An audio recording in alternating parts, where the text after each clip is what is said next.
Southampton, Bournemouth, Everton, Leeds, Wolves, West Ham, Leicester. Mind the gap. Chelsea, Liverpool. Look over your shoulders. Welcome to Forest Fan TV.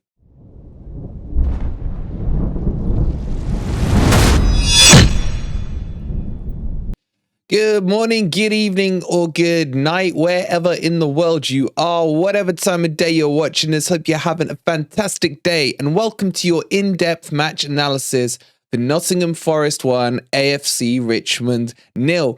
In today's video, back by popular demand, we'll be looking at heat maps, positional play, all the good tactical stuff from the game yesterday. So if you enjoy this type of content, as always, please don't forget to be kind enough to hit that like button. It's free to do. Subscribe to the channel if you're new to FFTV. And if you want to become a member and enjoy all the emojis, all the member perks, then hit that join button. It's only 99p. Let's get into this and let's talk about the game. Okay, so we got some really interesting stats and graphics to bring up to you in a second. I just want to start by talking about the game in general and how, look, it was an ugly game. I don't think there's many Forest fans that can say they'd have been too pleased with the performance. The result, of course, we're elated with. But what you have to understand is why we played like that. Leeds are a very, very narrow team. And if you can chomp them out in the middle, they still play with a high line. And they have the ability to be caught in behind. And we didn't do that too much yesterday in terms of catching them in behind, but the potential was there. And that's why when I show you the graph in a second, you'll be able to see what I mean by it. The other thing on top of that is it was a 6-pointer, as they call it. Still don't understand that when there's actually 3 points up for grabs. But anyway, technically this one was because we ended up 6 points ahead of them. But the thing is, with these games, you have to win them. And if you got to win them ugly, win them ugly. I guarantee you, well, I know I've spoken to a few Leeds fans who are just annoyed that they couldn't break us down. They looked lost for ideas. And what became evident was their tactics. Their tactics were clearly to give it to Nonto out on wide and then hope he could produce some kind of miracle for them. What that did, that left, what's his face, Bamford, isolated in the middle. And he was more so than not marked by both Bolly and McKenna at the same time. So it was a 2-on-1 situation. There wasn't enough movement around him to free it up in terms of movement out wide. So what would happen is they'd get out wide, they'd have to recycle the ball back into the middle, and it became a bit deja vu and quite predictable to use. And Cooper, credit where it's due, he saw that Williams was struggling against Nonto. So what does he do? He brought on the sergeant himself, Aurier, who marshaled him for the second half, to the extent that they had to switch wings with their wingers because Nonto was getting no such luck in the second half. And then Logi did his thing and sorted that out from that end. But I want to start by showing you guys the actual average player position map. So this will be quite cool to see. It's not something we've shown you before, but I thought you might be interested to see it. So this is the starting 11 for each team's average position. As you can see, Forest are more narrow in this than Leeds tended to be. And this is mainly in the first half. This is a starting 11. What you will see of interest is what I mentioned about Leeds centre-backs playing nearly at the halfway line. They're number 6 and they're number 39. You can see our two centre-backs are sitting just outside the box. Remember, this is average position. And it's about right. What you found is they didn't actually really play there in the game. A lot of the times they were on our penalty box or slightly higher up the pitch. So the average works out in the middle. And you can see Lodi is in his normal Logi style position. Ignore Nico Williams because in the second half he switched across to the left-hand side. So obviously the average is going to pull him across more towards the middle. But for the first half, you can safely assume he was in the same position as Logi there, just on the mirror opposite on the right-hand side. Now, what I want to bring to your attention is the midfield three. So 28 Danilo, 23 Freuler, and 5 Mangala. Out of those three, you can see that Mangala averaged the highest position in the first half, with Freuler sitting the deepest, and then Danilo not too far behind him. And I found that very interesting. I'm starting to not be sure about how this midfield three is working in terms of the progression we can get out of them. And I feel that overall, we lost that midfield battle. We tended to really sit back, retreat possession, make it compact. You can see that middle block area. And that's what's forced Leeds' shape to spread out a bit, which is not something they normally do. But it is something that the Leeds fans do want. So you can see normally you would expect Leeds to be in that narrower shape like Forest were in the middle. But as it is here, because we blocked out that middle of the park, because look at it, we had 3, 4, 5, 6 players blocking that middle, and it made it extremely compact. And that's why you ended up with such a gritty and ugly game, because of that block out in the middle of the park. Now, if you look what we are setting to do on the counter-attack, I just want to bring your attention to Brennan Johnson's position here, number 20. You can see that because if you compare that to this Leeds area here, 39, 6 and 21, you can see that Brennan was applying himself in and around this area here on the Leeds side of the defense, which potentially would have meant that had we been able to get the counter-attacks going, which I don't feel we really did in the game, then the likes of a Freuler would play a ball into here, maybe an MG Dub could play it into the channel there. And that would have unleashed Jono into all this space here. If you look here in this general area, he would have had plenty of room to run. There's a couple of attempts at it, but I don't think we were too successful. But I just want to show you the plan of what Forest were trying to do. And you can see, again, our attack would have been heavily weighed down the right-hand side. You'll see more so when we go into the heat maps. But have a look at Chris Wood. Chris Wood, number 39 here, was playing almost on average holding hands with Morgan Gibbs-White, which for me isn't where I want to see him play. Now, what they were trying to do here was use Chris Woods as a flick-on boy. It reminds me a bit of, oh God, the old days where Grant Holt used to play that position for us, where he'd literally, I used to call him flick-on boy. Ball would be punted up to him and he'd try and flick it on for one of the wingers or the striking partner to get into play. Because Navas has such a big kick, he's able to get that distance into and towards Chris Wood. So what you would have seen is Chris Wood taking up the central position. The problem is there was nothing coming from this side of the pitch unless Loddy was bombing forward down here. Now, Loddy wasn't able to progress up the pitch as he normally does. So what it meant is that we were very lopsided in terms of our attack, a bit similar to how we were last season. Now, if we move on to Leeds and we'll have a quick look at their tactics. So again, with 29 and 23 here, just remember they did switch over sides. So it's a little skewed.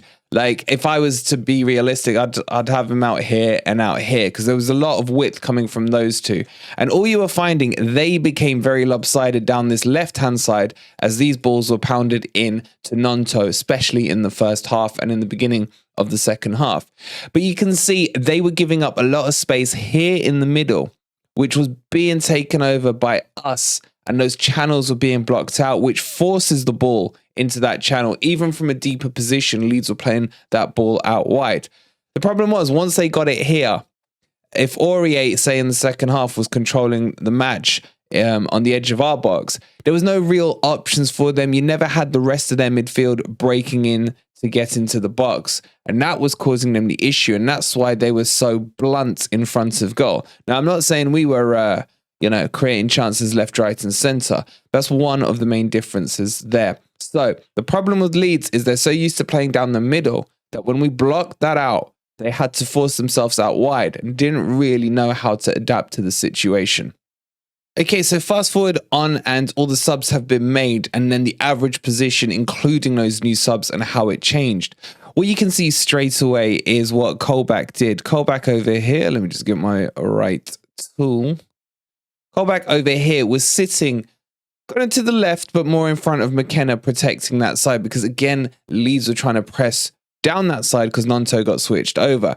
What it did do was push Freuler slightly further up the pitch. Even though it doesn't look like it on the average position, he started to play a little higher. And what you had here was Aurier pushing the game more towards the halfway line. His average position ended up a lot higher. If you remember earlier, Loddy was about here. And Williams would have been about here if he hadn't switched. That caused the change there with Aurier coming on. And he started to pen Leeds back towards their own half. Now, you can see the difference in Surridge and in Wood. Wood was almost here next to MGW. What Surridge did well yesterday was just stick himself up front.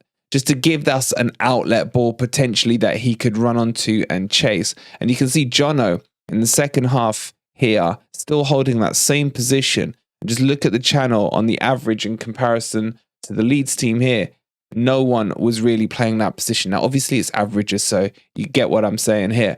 But I think the real difference from the second half was my mate Colback. Because he sat there, he allowed Freuler to free up a little bit, and also Lodi was playing slightly higher. And you can see Leeds became, again, very disconnected and very lopsided, with the majority of their team trying to attack down the right-hand side because they were attracted to Nonto on there, leaving this left channel quite free, our right channel. And as you can see, that's why we were able to push these two players a lot higher. So let me know what you think of that. Do you find that interesting or not? And let's get into some heat maps now. Okay, so let's have a look at the heat maps. And as you can see, I mean, Leeds had a lot more touches. I mean, it's obvious seeing that they had about 70% possession compared to our 30. Which I'm still not very happy with, but it doesn't matter. It doesn't matter. I keep telling myself, doesn't matter. We won the game. We won the game. So 808 touches versus our 483. And what I want to do is bring it up player by player so you get a rough idea of where they were sitting. So let's have a look at the defense on our side. As you can see, and this is what I meant by the average positions, we'll have a look here at Bolly. There's a lot of touches happening here. He had 42 touches overall, and then quite a lot there. So the average position ends up about here. But you can see the average position doesn't really indicate where he was getting his touches. So there was, you know, some deep defending, and then there was some, I like this line here. I really do. That's the right line for me for a defensive line. Obviously, we have some pace issues, which will hopefully be resolved once Niakate is back in. And then if we bring up McKenna tended to drift wide a bit to cover Lodi on the odd occasion that Lodi would step forward. So McKenna would end up in roughly the same line. So him and Bolly were quite well in sync. You can see there's a dark patch here and then one roughly around here. And that's why they roughly ended up in the same line in terms of average positions. So overall, the centre backs, not too bad. The thing I want to point out about Bolly is he didn't end up being suckered too far to the right like we normally see with Worrell. He was a lot more disciplined in the way he approached it. And what he would do, he would trust either Williams or Aurier in the second half to deal with the wide threat. And if they couldn't, he was confident enough in his physique and in his ability to block it out and would cover it around here. Rather than what you would tend to see with Worrell is really strong dark patches here in the heat map. And again, that causes us to lose our shape. And that's why I really like Bolly playing on this right-hand side. So that's the two centre-backs. In terms of the full-backs, you can see here Lodi was a lot more disciplined yesterday in his attacking position and ended up playing quite a defensive role for us. Normally, he has dark patches here on his heat map, but yesterday it was mainly here and here where he was, you know, involved in most of the play. Here really is where he takes up position on when the ball is in the goalkeeper's hands. It doesn't matter if it's Navas or Hendo, you'll always see Lodi in and around this position trying to stretch the pitch out wide. And Navas was spotting it, whereas sometimes you'll see that Hendo and Dino do not go for that option. So good positioning defensively yesterday from Lodi, more so than attacking. And if we switch this across to the right-hand side, Williams is a bit hard to judge because obviously he switched positions. So you can assume that all these dark positions on the right-hand side were where he was playing during the first half. And these positions here were more so the second half. So again, he's in the right channels, but he wasn't as good as when Aurier came on. And as I showed you on the average positionings, if you look at Aurier, if I just bring him up here, look how much higher he was playing up and receiving the balls than Williams was in the first half because of that switch that he forced of Nonto onto the other side, which freed us up on this right-hand channel. So that's the defense. Okay, so in terms of the midfield, I just want to point out Freuler's performance because, as always, he gets, you know, he divides the fan opinion. You can see he had one of the most amount of touches on the team, 50 touches in the game. What did I say we had overall? Wasn't it like 483? So he was making up quite a decent percentage of those touches. You can see where he's sitting. Most of the time, he's sitting just in front of the back two, protecting them, ticking the ball, coming deep to get the ball off them and start to progress it forward. But he's sitting quite fine in there. And a lot of the time, we're not noticing him. So that's what it is with Freuler, because he's just ticking the ball around nicely in that area. In terms of Mangala, when he came on, he was progressing the most out of the three, working the left channel quite well. I thought he had a good game. I was surprised what you guys rated him as yesterday, but I thought out of the three in the first half, he was the most standout to me, but you guys have told me I'm wrong, so okay. And in terms of Danilo, more so the right channel, not as many touches, only 27, didn't really get into the groove of the game. Another couple I want to point out to you is Woods.